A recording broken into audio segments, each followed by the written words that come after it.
Het belangrijkste nieuws van Curaçao in het Nederlands. Extra Journaal. Vers van de pers. Welkom bij Extra Journaal. Fijn dat u weer kijkt. We hebben het belangrijkste nieuws voor u op een rij gezet. We beginnen met het bericht dat er meer huiszoekingen zijn verricht in de zaak van de corruptie bij VVRP. Tenminste, dat is wat het Openbaar Ministerie vanochtend bevestigd heeft. Er zijn meerdere huiszoekingen geweest en dat heeft allemaal te maken met de arrestaties van vorige week in het kader van een corruptieonderzoek bij het ministerie van VVRP, om precies te zijn het voormalige DOW, het huidige UOOW. Vorige week werden 3 medewerkers van UOOW aangehouden en een aannemer. Dat heeft tot veel speculaties geleid, vooral ook op sociale media, omdat het zou gaan om corruptie met onder meer het asfalteren van wegen en dergelijke. Nou, vanochtend zijn er meerdere huiszoekingen geweest, maar dat is eigenlijk het enige wat we tot nu toe daarover kunnen zeggen. In de loop van de dag hopen we meer nieuws daarover te kunnen brengen. Veel aandacht voor verzoeken commissarissen. Het is een brief die al even geleden geschreven is, maar er is nu momenteel veel aandacht voor een brief die geschreven is door het SBTNO aan minister Cooper over een brief van de Raad van Commissarissen van Aqualectra. Ik hoop dat u het nog begrijpt, maar in ieder geval hebben de Raad van Commissarissen laten weten dat er een mogelijkheid is om hun vergoeding, hun bezoldiging te verhogen. Die is nu 1000 gulden per maand en zou verhoogd kunnen worden naar ongeveer 3700 gulden. In de brief die de commissarissen hebben geschreven staat niet direct dat men tot die verhoging wil gaan, maar wel dat de mogelijkheid er is. Om meer duidelijkheid over die zaak te krijgen heeft SBTNO aan de commissarissen gevraagd meer toelichting te geven over hun verzoek tot verhoging van de bezoldiging. 1000 gulden voor de Raad van Commissarissen van Aqualectra, of zoals het officieel heet de Integrated Utility Holding, is een bedrag waar volgens de commissarissen meer aan betaald zou moeten worden. Man-Pin benadrukt belang van screening. Nou, we weten het allemaal, de screening is nog niet afgerond. Er zijn discussies gaande over de rol van de screening. Zeker omdat we niet weten welke van de kandidaat-ministers, allemaal van de MFK, die zijn voorgedragen, nog niet is afgerond. Maar Man-Pin benadrukt haar positie. De screeningswet is er niet voor niets. We mogen daar niet aan tornen. We mogen niet zeggen van nou ja, misschien toch wel landsbelang of wat dan ook. Nee, de wet is gekomen na heel veel jaren waarin streng wordt gekeken naar de kwaliteiten en de achtergronden van de ministers. En daar moeten we ons aan blijven houden. Al dus de 2 leiders van Man-Pin, of de leider Giselle McWilliam en nummer 2 Suzy Camelia Reumer. Ex-Miss Curaçao raakt gewond door paard. Dat gebeurde afgelopen weekend toen de voormalige Miss Curaçao Chantal Wiertz gewond raakte tijdens een ongeluk met haar paard. Ze reed in de wijk Montaña Rij toen een scooter langs reed waarvan het dier schrok en uit balans raakte. Het paard viel op Chantal Wiertz die daardoor gewond raakte aan armen en benen. Na het ongeluk bleef ze midden op de straat in Caia Peterselie liggen. Daarna werd een ambulance opgeroepen en die bracht haar uiteindelijk naar het ziekenhuis. Politie pakt 3 Colombianen op. Dat gebeurde zondagochtend toen de politie een melding kreeg van 3 mannen, later bleek 3 Colombiaanse mannen, die met elkaar aan het vechten waren voor een zaak in Winston Churchillweg, zo rond een uur of 7. Opvallende zaak, ze zijn alle 3 gearresteerd wegens openbare geweldpleging en mishandeling. Maar bij onderzoek bleek dat 2 van hen illegaal op het land verblijven, op Curaçao verblijven, dus die worden teruggestuurd. De derde zit voorlopig nog vast. Chauffeur rijdt tegen een lantaarnpaal. Dat zag er erg vervelend uit. U ziet het op de beelden. Een bestuurder verloor de macht over het stuur op de Camino Roy Santo afgelopen weekend en reed tegen een lantaarnpaal. De bestuurder klaagde over pijn en vroeg de agent om een ambulance. Maar uiteindelijk werd besloten om de man naar zijn huisarts te sturen. U ziet het op de beelden. Wat zich precies heeft voorgedaan is onduidelijk. Maar opeens van de een op andere reden knalde de man tegen een paal langs de kant van de weg. Beter voorbereid op de hitte.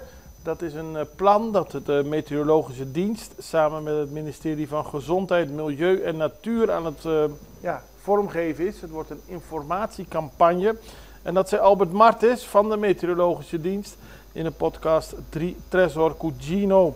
Dat kunt u zien op het digitale platform van Extra. Maar het is belangrijk dat deze informatiecampagne laat zien wat mensen kunnen doen als er dadelijk weer hitte komt. Die wordt verwacht tijdens het orkaanseizoen.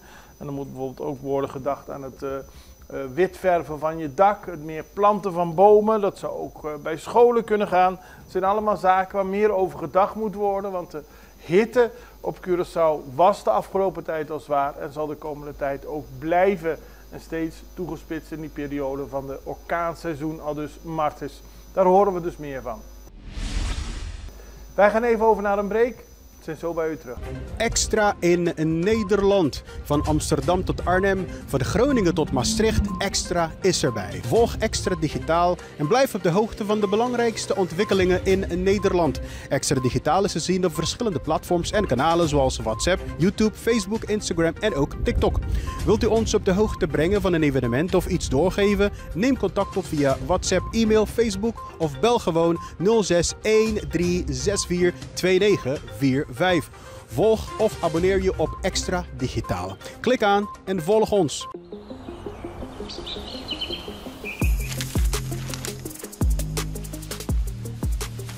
Welkom op Curaçao, een van de mooiste eilanden in de Caribiën. Een ware parel. En het is een eiland waar je van heel veel zaken kunt genieten. Van de natuur, van de zee, van het eten, van de mensen en zoveel meer. Curaçao is een eiland waar heel veel gebeurt op het gebied van politiek, cultuur, sport en zoveel meer. En Extra Journaal brengt het belangrijkste nieuws van Curaçao. Maar we hebben ook aandacht voor al het nieuws op Bonaire en Aruba en op de bovenwinden, Saba, Sint Maarten en Sint Eustatius. En we belichten al het nieuws van alle kanten. Het nieuws is duidelijk, actueel en vers van de pers. Extra Journaal, elke werkdag op Salto. Op Curaçao zijn we de hele dag bezig met het maken van Extra Journaal. Volg ons op je favoriete Amsterdamse zender, Tauro.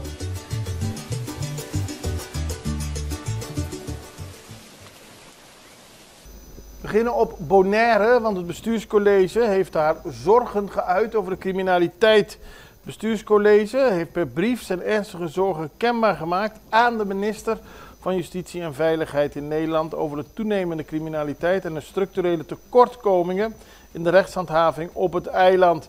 En het gaat vooral om een toename van geweldsdelicten waarbij vuurwapens worden gebruikt. Maar sowieso is er veel werk te verrichten voor de politie en er is sprake van een chronisch personeelstekort.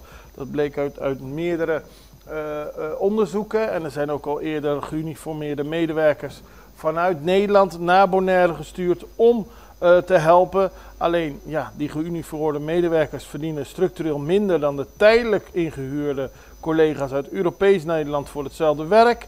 Dat ondermijnt het moreel en leidt tot uitstroom van personeel. Dus er zijn heel veel vragen. En het bestuurscollege vraagt aan de minister van Justitie om structurele versterking van de politie, marechaussee en justitiële inrichting, om de ongelijke behandeling van lokaal personeel op te heffen, om de samenwerking tussen diensten te verbeteren en ze hopen op een snelle en concrete reactie van het Rijk, namelijk binnen 2 maanden. Dan gaan we naar Sint Maarten, want daar zijn de vakbonden bezorgd over dreigementen. En het gaat over bedreigingen tegen agenten tijdens de gevangeniscrisis. U ziet het op 14 mei ontstond er brand in de Point Blanche gevangenis. En de vakbonden die laten weten dat los van deze incidenten de mensen die werken bij de gevangenis vaak worden bedreigd. Ze zitten, zoals dat heet, in een gevaarlijke en onstabiele situatie.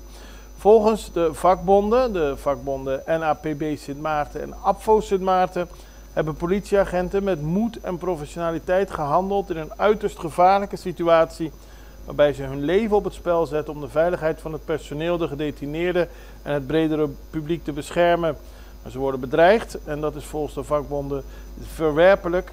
Daarom vragen ze om aandacht voor de situatie, dat die niet verder uit de hand loopt.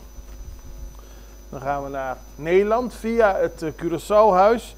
Want de viering van de dag van de vlag En het volkslied op Curaçao belooft groots te worden. Er is namelijk sprake van een XL-viering. Dat zegt Carlos Manuel, de gevolmachtigde minister van Curaçao in Nederland. Er worden op 29 juni in Rijswijk allerlei activiteiten gehouden. Er komen onder meer optredens van de Reina Festival di Tumba. Er komt Isaline Kalister, er komen meerdere workshops, er komt tamboe, er komt Seoul. Er wordt op een grote manier gevierd, omdat het tot nu toe in Nederland wel wat meer aandacht kan krijgen. Aldus Carlos Manuel. En dan gaan we tot slot nog naar Eindhoven, want daar vond een hele mooie viering van Seoul plaats. We zijn er natuurlijk gewend hier op Curaçao om de reguliere Seoul-viering te zien. Maar in Eindhoven kunnen ze er ook wat van, met een totaal andere achtergrond, met andere weersomstandigheden en dergelijke. Maar het was een groot succes en de initiatiefnemer Jacinto Zimmerman riep ook meerdere gemeenten op in Nederland en de Antillianen al daar om meerdere vieringen van de Seoul in Nederland te gaan vieren. Dan gaan we tot slot nog naar Surinaams nieuws, want het is nog spannend. Op het moment van opnames is niet duidelijk welke partij in Suriname de grootste gaat worden. Op het moment van opnames is de Nationale Democratische Partij van Jenny Simons, de partij van voormalig president Desi Bouterse, de grootste aan het worden. Zij zouden namelijk 18 zetels krijgen, ze hebben er nu 16. En de VHP van president Santokki, de vooruitstrevende hervormingspartij, zou 17 krijgen. Dus het zou om 8 op 17 gaan en dat is heel spannend. Momenteel heeft de VHP 20 stemmen. Het is de vraag wat er gaat gebeuren, of de twee partijen ook willen samenwerken. De twee partijen die altijd lijnrecht tegenover elkaar stonden. Maar nu moeten ze misschien samenwerken in het nieuwe parlement dat 51 zetels kent. Suriname heeft de verkiezingen achter de rug afgelopen zondag. En in de loop van de dag wordt meer duidelijkheid over de precieze uitslag. We houden het voor u in de gaten, net zoals we heel veel andere zaken voor u in de gaten houden. En dat doen we morgen weer. Ik hoop ook met u. Tot ziens. Dag.